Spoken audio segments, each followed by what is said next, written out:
2 o'clock rock. I'm Jay Fidel. This is Sam Monet. He's managing partner of Plug and Play Energy Systems, which is an energy company.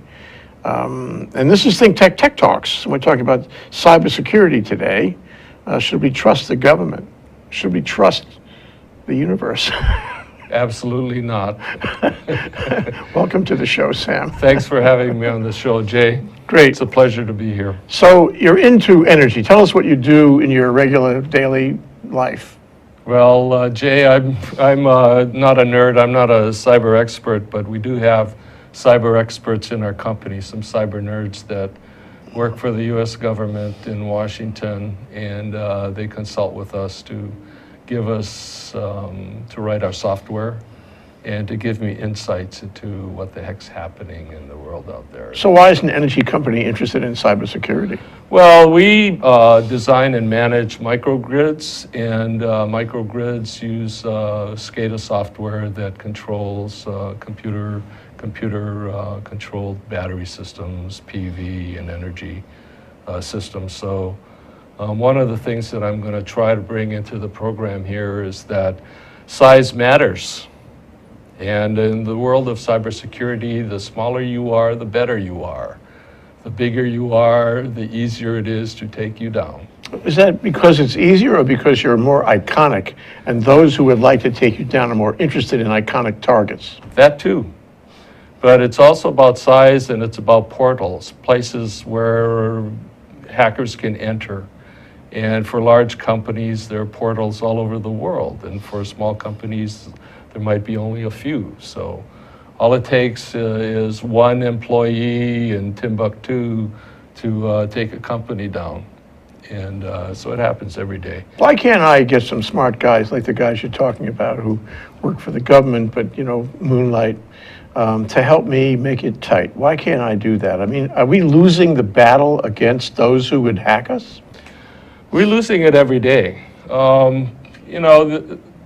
The kids that are writing these hacking software and hacking companies today, I grew up playing football, basketball, baseball. These kids, they grow up with their computer and they sit there and play all day, all night.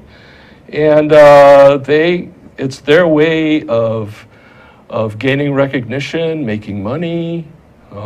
There's a lot of ways that a hacker can find success. So if you're a kid in Siberia, for instance, and you go and you hack Microsoft, and Vladimir Putin says, wow, you're a pretty good kid, man, you did a good job.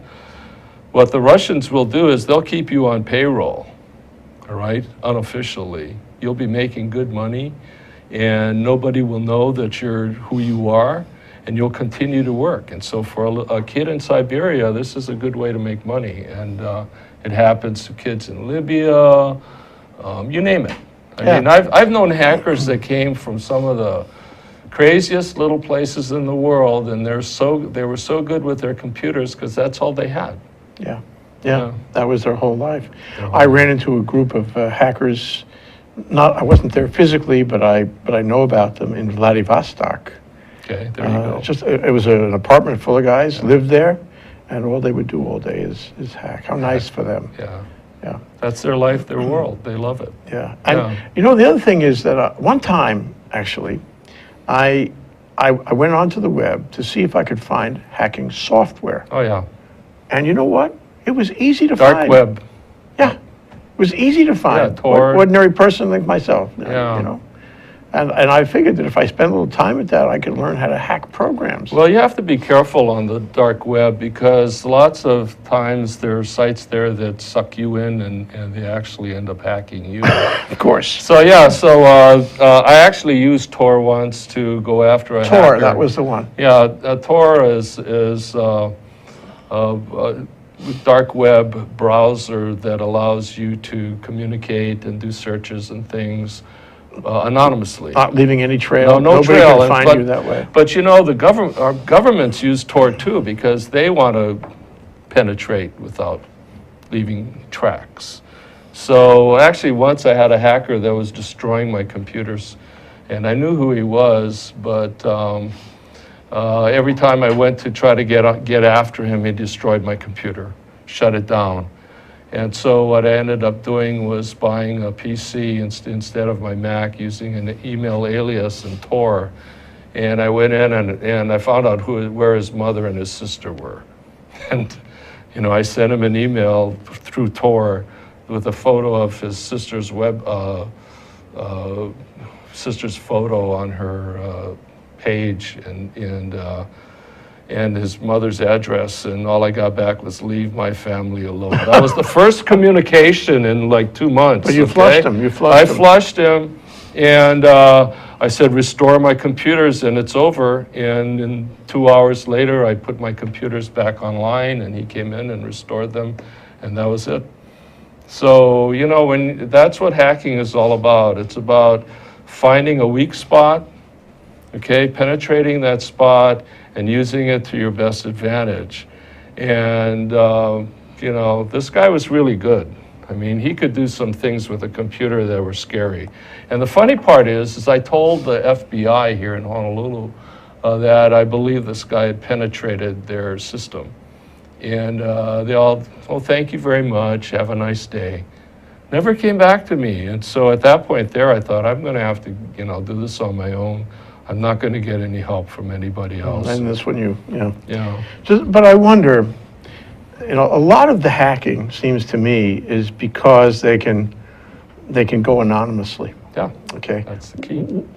Shouldn't we reinvent the whole system so that you cannot get on anonymously, that you must identify yourself? Government doesn't want that. That's how the U.S. government hacks the Iranians, and the Chinese hack us, and we hack the Russians, and why would they want to do that? And it's just like Apple, okay?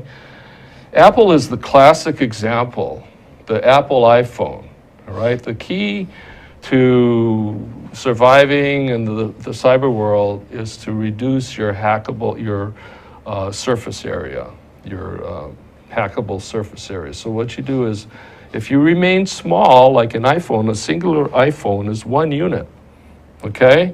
And granted, it's tied into the internet and everything else, but all of its data is right there, okay? So in order for you to get to that data, you can't just use a keygen, which generates passwords by the millions per second. You can't do that, because you get past 10 and everything dies, okay? So you have to physically go in there, where the Microsoft Grid, for instance, is huge, right? And the Microsoft Cloud, it's got all of these hackable portals all over the world. And, they're out there selling it as, "Come and bring your data to our cloud, and we'll do this for you, and we'll store it," and everything. That's the last thing in the world you want to do. So you have the cloud, which is huge, and it's got millions of hackable portals all over the place. And then you've got the iPhone that even Apple can't get into. Why? Because it's small, right? So the whole idea to remain safe in a cyber world is to remain small, okay? Okay, we're going to take a small break. There you go. When we come back, we'll see some graphics, and Okay. slides, whatnot, All right. that Sam has prepared to discuss his view of this. This is Sam Monet, managing partner of Plug and Play Energy Systems here in Hawaii. And we're on ThinkTech Tech Talks doing cybersecurity. And the operative question, which we will get to also, is should we actually trust the government? Never. See if we can change his mind.